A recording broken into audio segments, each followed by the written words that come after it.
Boa noite, irmãos, graça e paz. Estamos aqui em mais um culto de oração para colocar no altar do Senhor os nossos pedidos e agradecimento. Nós oramos a Deus porque nós sabemos que Ele ouve as nossas orações e atende conforme a sua vontade. Nós sabemos que Ele é o único que pode atender as nossas petições, que Ele é poderoso e que Ele nos ouve.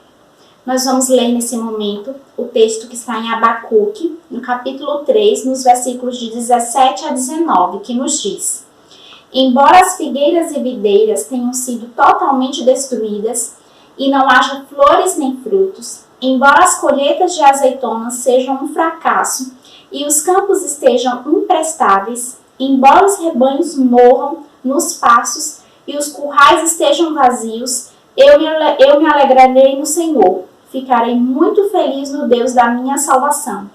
O Senhor, o soberano, é a minha força. Ele faz os meus pés como os da corça e me guia em segurança por sobre as montanhas.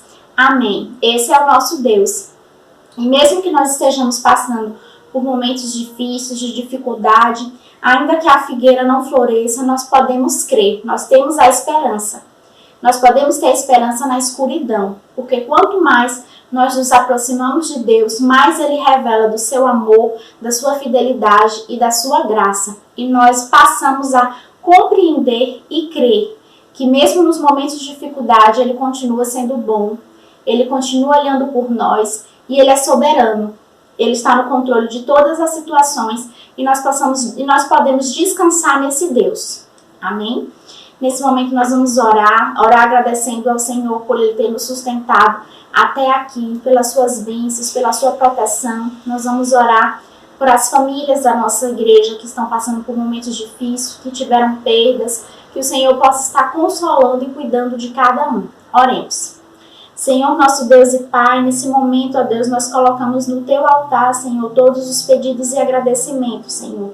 Nós oramos a Ti, Senhor Deus, porque nós sabemos que o Senhor é um Deus maravilhoso, que o Senhor é um Deus que está atento às nossas dores, atento às nossas necessidades e ouve as nossas orações, ó Deus. Nós Te pedimos, ó Pai, que o Senhor esteja olhando por nós, olhando pela situação do nosso país, do mundo, Deus, que o Senhor possa estar tendo misericórdia, Pai.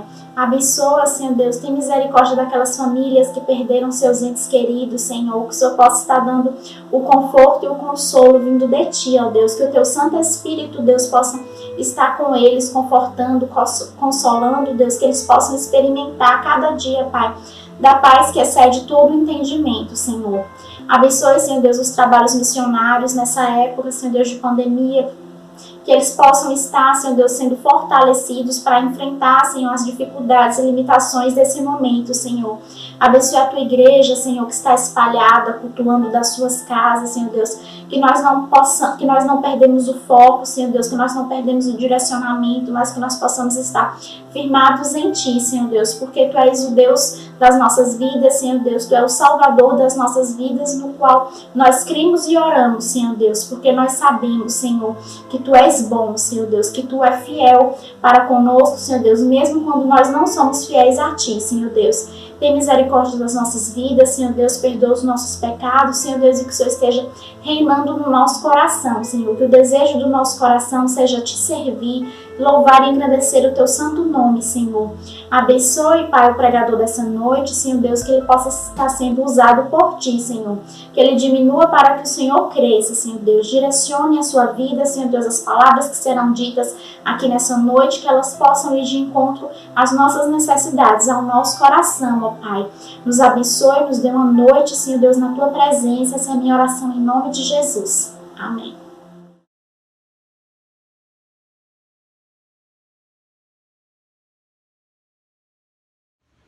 Graça e paz, queridos irmãos. Romanos 10, 12 e 13 diz assim: Porquanto não há diferença entre judeu e grego, porque um mesmo é o Senhor de todos, rico para com todos os que invocam, porque todo aquele que invocar o nome do Senhor será salvo. Convido vocês a cantarem comigo o hino 9 do HCC, Louvamos-te, ó Deus. Cantemos.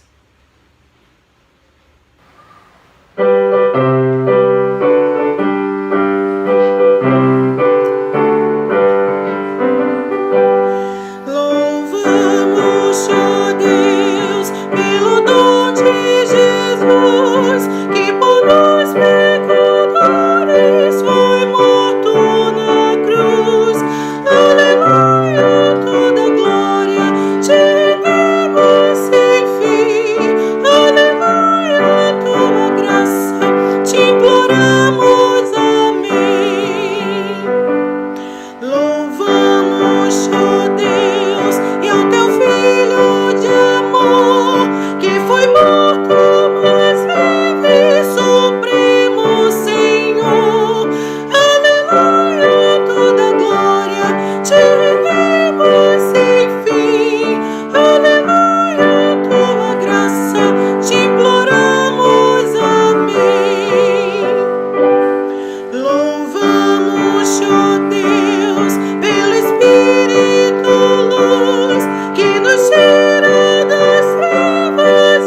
vamos estar orando neste momento.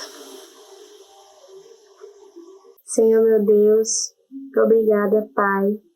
Primeiramente, agradecemos pelo que o Senhor tem feito em nossas vidas, como tem cuidado dos detalhes, como tem moldado o nosso caráter e falado aos nossos corações. Te agradecemos, Senhor.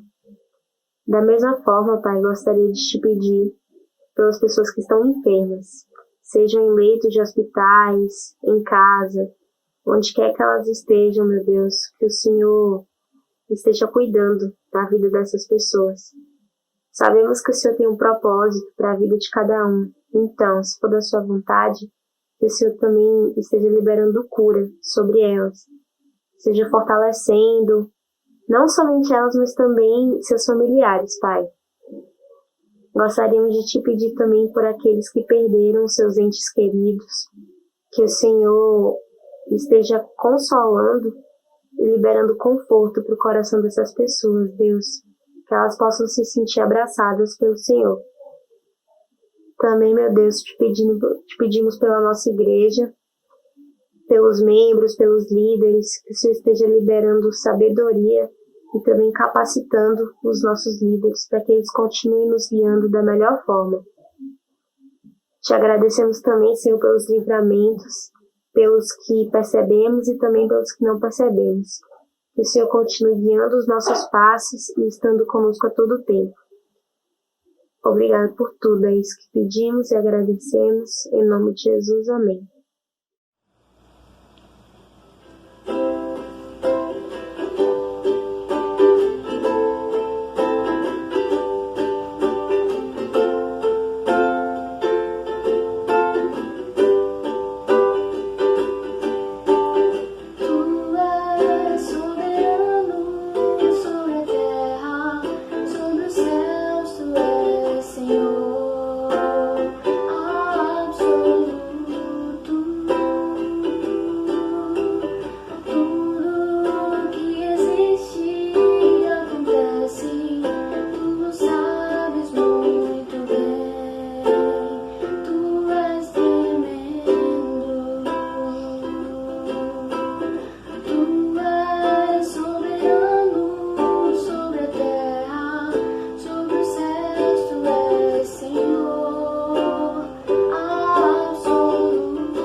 Boa noite, irmãos. É um prazer nós participarmos desse nosso culto de oração no meio da semana. Nós vamos meditar em Neemias. Abra sua Bíblia, por gentileza, em Neemias capítulo 1. Nós vamos ler inicialmente o versículo 11. Neemias capítulo 1, versículo 11. Acompanhe a leitura. Ó Senhor, que estejam atentos os teus ouvidos à oração do teu servo e a oração dos teus servos que se deleitam em temer o teu nome. E faze prosperar hoje o teu servo e dá-lhe graça perante este homem. Era eu, então, copeiro do rei. Os irmãos sabem que em 587, 586, Jerusalém foi invadida, o Reino do Sul foi para o cativeiro babilônico. No período do rei Ciro, eles voltaram. E Neemias conta a reconstrução dos muros em 444, quinto século antes de Cristo. E como é que o povo também foi organizado, santificado, a adoração no templo recuperada, e apesar das oposições. E quando Neemias soube, através de seu irmão Anani, no primeiro capítulo, a situação do povo, ele reagiu. Uma reação, chorou vários dias, orou, lamentou, jejuou. Não que a notícia fosse nova, mas a apatia do povo. Inclusive o capítulo 1, observe aí na sua Bíblia, versículo 3. Eles me responderam: os restantes que ficaram do cativeiro lá na província estão em grande aflição e opróbrio. Também está derribado o muro de Jerusalém e as suas portas queimadas a fogo. Então, nós observamos que Neemias, ele encorajou o povo para o trabalho. E graças a Deus foi tão bem sucedido que o povo trabalhou. A Bíblia nos diz, ali no capítulo 2, que o coração, versículo 18, e fortaleceram as mãos para a boa obra. Levantemo-nos e edifiquemos. E o coração do povo, capítulo 4, se inclinava a trabalhar. Versículo 6. Então, como foi que Neemias conseguiu encorajar o povo? 2 argumentos ele usou, poderosos. Nós vimos ao longo do livro. O primeiro, ele trabalhou com a questão do opróbrio, da vergonha. Uma cidade, na antiguidade, ela era conhecida pelas suas construções, edificações, fortalezas, muros, colunas. É interessante que a gente observa, por exemplo, no livro de Salmos, Salmos, nós encontramos aqui 48, versículos 12 e 13. Dai voltas a Sião, ide ao redor dela, contai as suas torres, notai bem os seus antemuros, percorrei os seus palácios, para que tudo narreis à geração seguinte. Então não era só uma questão de segurança, era uma questão também de levantar a identidade daquele povo, o brio, a honra. Então, ele mostra que aquilo realmente, muros caídos, portas queimadas. Provérbios diz que o homem que não pode conter o seu espírito é como uma cidade sem muros. Quer dizer, é um homem fraco que não tem domínio próprio. Usa essa imagem. Então nós observamos que havia um apelo assim emocional, patriótico. E mais, eles dizem, olha, é preciso que eles reconheçam a glória de Deus. Isso é tão verdadeiro que os inimigos zombavam deles. Vocês não vão, esses judeus fracos, vocês não vão concluir isso não, vocês vão vivificar essas pedras. E aí quando eles viram a construção pronta, aí eles temeram, porque viram a mão do Senhor, que aquela obra tinha sido realizada com a mão do Senhor. Um outro recurso que Neemias usou para encorajar o povo foi falar na mão do Senhor. É interessante que a gente observa que ele diz que a mão de Deus comigo. Capítulo 2, versículo 8. Observa o que ele diz, né? Que ele obteve do rei Artaxerxes autorização para voltar e mais documentos para conseguir madeira para construção e tudo. E ele disse assim: e o rei mas deu graças à mão benéfica do meu Deus sobre mim. E ele disse isso ao povo, então lhes declarei como a mão do meu Deus me fora favorável. E aí o povo, levantemo-nos e edifiquemos e fortaleceram as mãos para a boa obra. Então, essa confiança, né, na soberania, a mão poderosa do Senhor. Vamos orar e vamos agir, porque o Senhor está no controle. Então, era bem mais do que segurança. As portas eram centros de movimentação, centro social, centro legal, causas eram discutidas ali, porta das ovelhas, porta dos peixes, porta dos cavalos, era um grande centro, portas queimadas. Então ele, né? E nosso Deus precisa a sua honra ser reconhecida. Então e a mão do Senhor está conosco. Então com isso ele levantou. Realmente a necessidade nos leva à oração e nela nos torna perseverantes. E ele enfrenta então a oposição, os inimigos, o Sambalate, governador, vizinho, Tobias, e todos procuravam atemorizar e ele com oração confiante na mão de Deus. O capítulo 2, versículo 8, ele reconhece essa mão de Deus. Esdras também, interessante. Esse refrão, a mão de Deus. Esdras, por exemplo, que foi o escriba, o sacerdote, Neemias era o governador. Esdras, no capítulo 7, versículo 6, aparece. Este Esdras subiu de Babilônia, né? E ele era o escriba hábil na lei de Moisés, que o Senhor Deus de Israel tinha dado, e segundo a mão do Senhor, seu Deus, que estava sobre ele, o rei lhe deu tudo quanto lhe pedia. A mão de Deus, né? Os propósitos de Deus se cumprindo. E é interessante que ele diz claramente, capítulo 7, 28.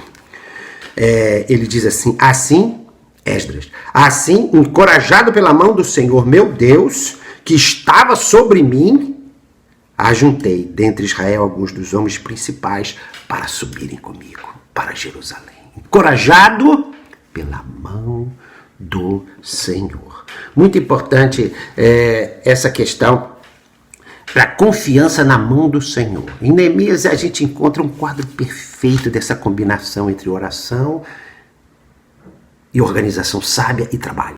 Oração e trabalho, sempre juntos. E mais, oração específica. Se a mão poderosa de Deus, tão poderosa, está conosco, para que as minhas mãos frágeis? Não seria o caso de cruzar os braços e esperar a vitória? Não seria até falta de fé querer ajudar com as minhas mãos, a mão poderosa de Deus? Não. A fé não é expectante, é atuante. Não é inércia, é lutar. Nós observamos que é interessante que Davi, por exemplo,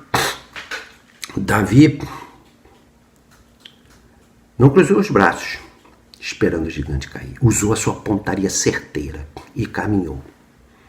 Caminhou não, correu para o gigante. Correu para o gigante. Foi milagre. Mas ele usou a funda. Como diz Rubens Lopes, sem funda, a fé afunda. A fé não deixa Deus sozinho, nem o homem sozinho. Então, nós observamos que aquelas atitudes que se supõem assim, muito piedosas, que tendem a marginalizar, afastar ou diminuir a participação do homem nos planos de Deus, não tem base bíblica. né? Nós encontramos, não pense homem mais piedoso que possa transferir para Deus a sua parte. Absolutamente. A gente observa que Neemias fez uma oração específica. Oração não é pretexto para omissão.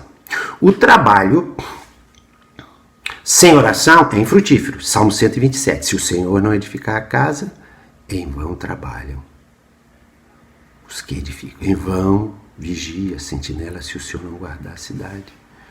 É o trabalho sem oração. Agora, a oração sem trabalho não é aceitável, dizia Rui Barbosa. Não é aceitável a oração do ocioso, porque a ociosidade a dessagra. Então, em Neemias nós vemos isso. Inclusive, quando ele ora, é interessante. Ele tem consciência de que ele era o instrumento que seria usado para a resposta da sua própria oração. Então ele diz assim: hoje, Senhor, este teu servo perante este homem. Olha que oração específica. Capítulo 1, versículo 11, ele diz assim: ó Senhor, que estejam atentos os teus ouvidos à oração do teu servo, e faze prosperar hoje o teu servo perante este homem, o rei. Ele tinha consciência de que seria o instrumento, percebe o seu lugar, o plano de Deus, e pede a oportunidade para agir. Senhor, faça com que eu cresça aos olhos deste homem, para que eu seja útil nos teus planos. Nosso pastor está fazendo uma convocação para nós nos apresentarmos para o trabalho. Não falta trabalho em Sião. Agora, nessa reabertura delicada. E nós precisamos fazer essa oração. Qual é o meu lugar no muro, Senhor? Orarmos com esse possessivo: as minhas mãos. Eu sou a igreja. Então, a oração, ela nos coloca na vontade de Deus. A gente percebe qual é o lugar na obra, na construção. Então nós vemos essa imagem de cooperação, de parceria. Que quadro bonito em Neemias, né? O Criador e a criatura de mãos dadas. As mãos poderosas de Deus segurando as nossas mãos frágeis. Deus, na sua misericórdia, utilizando mãos tão frágeis, dando os recursos, passando a direção. O pastor Amaury Munguba, grande psicólogo, pastor, o humano jamais pode subsistir sem o divino. O humano jamais pode subsistir sem o divino. O divino, embora possa, não dispensa a participação humana. O Salmo 90, versículo 17, mostra essa parceria, né? Salmo 90, versículo 17. Seja sobre nós a graça do Senhor nosso Deus e confirma sobre nós a obra das nossas mãos. Sim, confirma a obra das nossas mãos. Então, quando Deus estende a mão poderosa, Ele vai usar meios, homens e mulheres disponíveis. Então, meus queridos, nós vemos isso, a poderosa mão de Deus a todo instante, e as mãos dos homens. Nós vemos isso no capítulo 2, versículo 18, o povo, né, dizendo: levantemo-nos e edifiquemos, e fortaleceram as mãos para a obra. A gente observa isso, né? É interessante, no capítulo 4, versículo 6, né? O coração do povo se inclinava a trabalhar. Nós, porém, oramos ao nosso Deus e pusemos guarda contra eles de dia e de noite. As mãos dos homens. Capítulo 4 é fantástico. Versículo 13, né? Eles, numa das mãos, a espada, né? Os arcos, e na outra, construindo o muro. Era interessante essa combinação. E quando nós lemos os que participaram no muro, é impressionante. Todos engajados. Todos. O muro foi construído em 52 dias. Sacerdotes, autoridades, todas as classes, homens, mulheres, famílias inteiras. Nós temos ourives, perfumistas, todos, exceto os nobres tecoitas que não botaram o pescoço na obra, mas todos engajados. Então nós esperamos que a essa chamada do nosso pastor, do nosso Deus, através do nosso pastor para o trabalho, nós todos estejamos engajados. É interessante que cada um construía de frente de sua casa, um ao lado do outro, não tinha brecha. Se todos varrerem à frente de sua casa, a rua inteira estará limpa. Todos participando, todos engajados. Então, nós observamos isso em Neemias. E daí a oração específica dele. Senhor, hoje, este teu servo, perante o rei, me ajuda, Senhor, quero ser útil, quero ser usado. Fortalece as minhas mãos. Oração específica, tão diferente daquelas orações vagas, né? Sem propósito, indefinidas, que às vezes fazemos. A nossa oração tem que ser específica, né? Objetiva. Nós observamos isso. E é interessante que Deus sabe de tudo, mas vamos direcionar a nossa oração. Vamos direcionar a nossa oração. Quem pede deve saber o que pede, não pede por pedir. Jesus, quando contou uma ilustração interessante, nós temos que pedir com sabedoria. Pedir mal, sem sabedoria, né? Tiago fala sobre isso. Mas Jesus, quando conta lá em Lucas 11, diz que... Lucas 11, muito interessante aquela passagem, porque ali Jesus estava falando sobre oração, perseverar na oração. E disse-lhes também, se um de vós tiver um amigo, e se for procurar à meia-noite, ele disser, amigo, empresta-me 3 pães. Observem que oração específica. Ele não disse assim, você tem alguma coisa que comer aí? Você tem algum pão? Ele foi taxativo, empresta-me 3 pães. Vamos pedir assim, meus irmãos, coisas definidas, objetivas. Deus sabe tudo, mas temos que direcionar nossa oração. Senhor, o que tu queres que eu faça? Fortalece as minhas mãos, Senhor. É possível, não sei, que você esteja resistindo a uma chamada, um curso que você deixou, precisa continuar. Uma amizade interrompida, precisa reaver. O tema da nossa igreja é o tema de Neemias, o renovo, a reconstrução, não só de muros, mas da organização, da adoração no templo, da identidade do povo, do reconhecimento da glória de Deus. É uma reconstrução que nós temos, um renovo. E o segredo dos que são bem-sucedidos é que começam sempre de novo. Quais são os seus sonhos?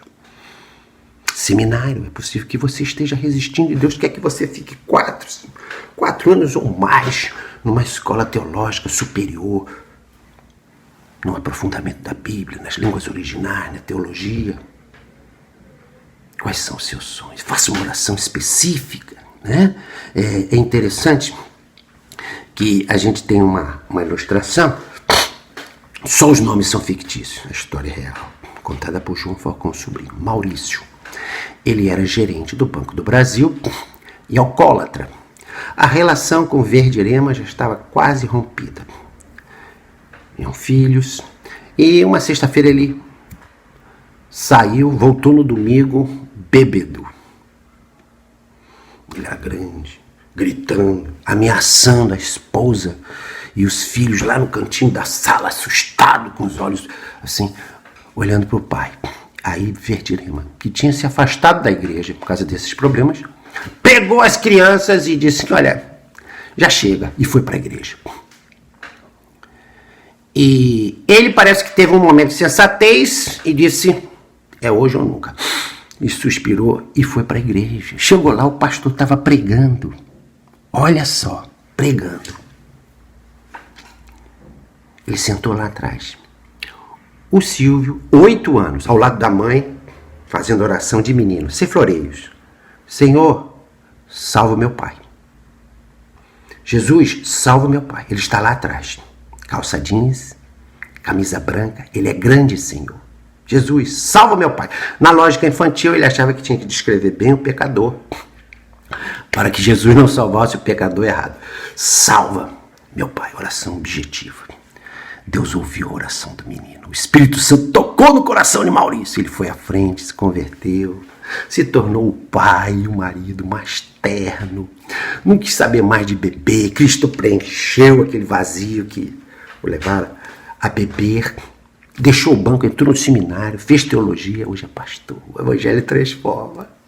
Agora fica a lição. Às vezes, mães que por causa de problemas no casamento deixam a igreja. Agora que deve se unir ao povo de Deus. Agora. E Deus vai usar as crianças. Agora, a oração do menino é um exemplo para nós. Sem floreios. Oração objetiva. Meus irmãos, vamos pedir a Deus que façamos orações assim. Até a confissão. Nossa confissão no quarto deve ser objetivo. Senhor, perdoa a multidão dos meus pecados. Não confessou nada. Dá o nome do pecado que a irmã quer que seja perdoado. Isaías fez isso. Purifica os meus lábios. A oração específica traz respostas específicas que dão razões específicas para agradecermos também. Então vamos fazer essa oração. Todos somos construtores, meus irmãos. Temos muitos, agora nessa pandemia, muitos muros caídos, muitas portas queimadas. Vamos reiniciar agora, não é? Gradativa e sabiamente. Então, quais são os seus sonhos? E vamos lembrar de Neemias, a poderosa mão de Deus. Vamos nos lembrar, né? Porque o Senhor teu Deus te tomo pela tua mão direita e te digo, não temas, eu te ajudarei. Trabalhai porque eu sou convosco, diz o Senhor dos Exércitos, Ageu 2:4. Vamos lembrar como Neemias. No dia em que eu temer, hei de lembrar da mão do Senhor. É muito importante isso. Nós encontramos esse consolo, né? Isaías, ele diz assim, a mão do Senhor não está encolhida. Né? E nós precisamos, então, colocar, estender as mãos para que Deus segure. Termino aqui com uma ilustração do pastor saudoso Rubens Lopes, que ele conta. Uma vez estava atravessando a praça Clóvis Bevilacqua, uma praça enorme, grande centro de São Paulo, terminal de ônibus.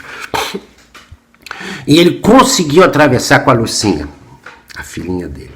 Quando botou o pé na calçada, ela puxou o pai pela mão e disse assim, papai, veja aquela casa, tem 13 andares. Menina, como foi que você contou? Ora, eu contei um por um, papai. E aí ele tirou uma lição. Qualquer criança solta ali estaria desesperada naquela praça. Ela estava tranquila, tão tranquila que se divertia olhando uma fachada. Por quê? Estava com a mão na mão do Pai. E por que não fazemos isso, meus irmãos? Nessa travessia, nessa nossa praça agora, que é muito mais perigosa a vida, vamos colocar nossa mão na mão do bom Pai. Que Deus abençoe.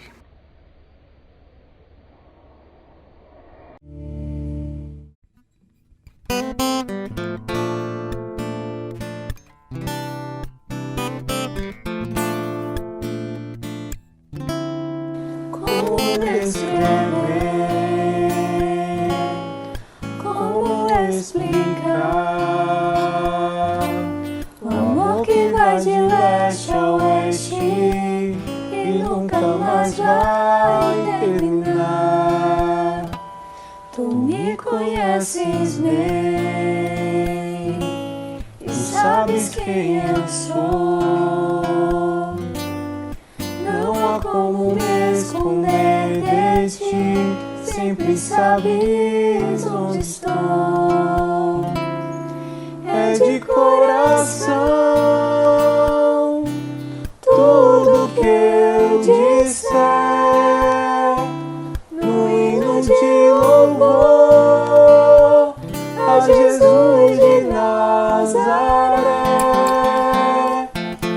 as palavras não mostrarem como é grande a minha gratidão.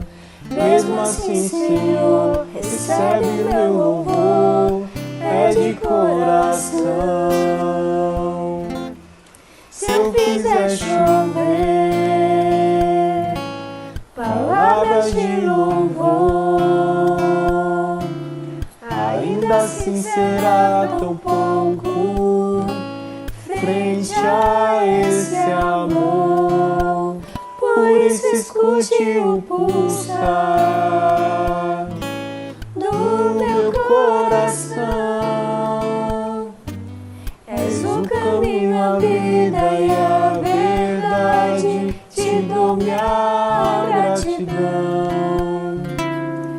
É de coração tudo que eu disser, no hino de louvor a Jesus de Nazaré.